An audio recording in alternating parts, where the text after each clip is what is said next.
வணக்கம் நண்பர்களே, அனைவருக்கும் வணக்கம். திருப்பதி செல்லக்கூடிய நண்பர்களுக்கு மிக முக்கியமான அறிவிப்பு. வீடியோவை உடனே பார்க்குமாறு கேட்டுக்கொள்ளப்படுகிறது. திருப்பதி செல்லக்கூடிய பக்தர்களாக நீங்கள் இருக்கிறீர்களா? உங்களுக்கான ஒரு வீடியோ அப்படின்னே சொல்லலாம்.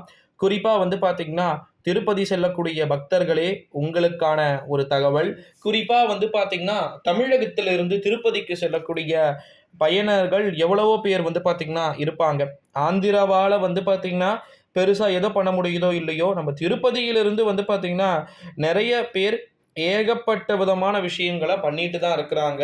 ஸோ, இதனால பார்த்தீங்கன்னா, திருப்பதிக்கு ஒரு பெயர் போனது நம்ம தமிழ்நாட்டிலிருந்து தான். வேலூர் மாவட்டம், ராணிப்பேட்டை, திருவள்ளூர், காஞ்சிபுரம், சென்னை, செங்கல்பட்டு, விழுப்புரம், தருமபுரி, சேலம், ஏன் கீழ திண்டுக்கல், நம்ம தென்கோடி மாவட்டங்கள்ல இருக்கக்கூடிய பகுதிகள் அப்படின்னு சொல்லிட்டு அங்கருந்து இங்க வரைக்குமே கூட பார்த்தீங்கன்னா, திருப்பதிக்கு டிராவல் பண்ணக்கூடிய அந்த பயனாளர்களுடைய எண்ணிக்கை அதிகமா இருக்கு.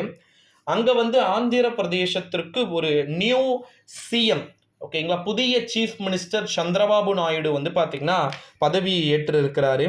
திருப்பதியில அன்னதான கூடங்கள் சரிவர செயல்படுவது கிடையாது. கழிவறைகள் சுத்தமாக இல்லை. திருப்பதியில சைவ மற்றும் அசைவ உணவுகள், அசைவ உணவுகளுடைய அந்த தாக்கம் அதிகமாயிருச்சு. திருப்பதியே பார்த்தீங்கன்னா ஊழல் மையமா பார்த்தீங்கன்னா ஆயிருச்சு. இந்த ஒரு சூழ்நிலையில தான் திருப்பதிக்கு நீங்க டிராவல் பண்ணக்கூடிய நபர்களா இருந்தீங்க அப்படின்னா, கண்டிப்பா உங்களுக்கான ஒரு அறிவிப்பா தான் இது இருக்குது. ஸோ, நெறைய ஆஃபர்ஸ பார்த்தீங்கன்னா, அள்ளி குடுத்துருக்குறாங்க திருப்பதிக்கு செல்லக்கூடிய பக்தர்களுக்கு. ஸோ, அதனால நீங்க பண்ண வேண்டியதெல்லாம் என்னன்னா, இந்த வீடியோவ முடிஞ்ச அளவுக்கு உங்க ஃப்ரெண்ட்ஸ் அண்ட் ஃபேமிலீஸ்க்கு மோஸ்ட்லி ஷேர் பண்ணுங்க.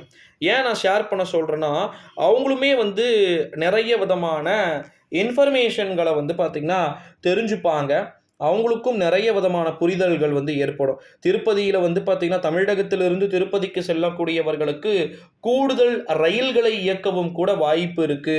அப்படின்ற ஒரு நியூஸும் வெளியாயிருக்கு. சரி, டெஃபினெட்லி இது ஒரு வரவேற்கத்தக்கப்படக்கூடிய ஒரு விஷயம் தான். கூடுதல் ரயில்களை ஒரு வேளை இயக்குனாங்க அப்படின்னா, அது கண்டிப்பா அவர்களுக்கான ஒரு விஷயமா இருக்கும் அப்படின்னு சொல்லிட்டு நான் எதிர்பார்க்கிறேன். ஸோ, திருப்பதி செல்லக்கூடிய நண்பர்களுக்கு நிச்சயமா இந்த அறிவிப்பு என்பது மிகுந்த ஒரு முக்கியத்துவமாக அது இருக்கும் அப்படின்றதுல மாற்று கருத்துக்கு இடமில்லை. ஸோ, அதனால வெயிட் பண்ணி பார்க்கலாம் நண்பர்களே. இந்த வீடியோவை உங்க ஃப்ரெண்ட்ஸ் அண்ட் ஃபேமிலிக்கு மறக்காம ஷேர் பண்ணுமாறு கேட்டுக்கொள்ளப்படுகிறது. திருப்பதிக்கு செல்லக்கூடிய ஃபேமிலிஸா நீங்க இருந்தீங்கன்னா, கட்டாயமா இந்த வீடியோவை முடிஞ்ச அளவுக்கு ஷேர் பண்ணுங்க அப்படின்னே சொல்லப்படுகிறது.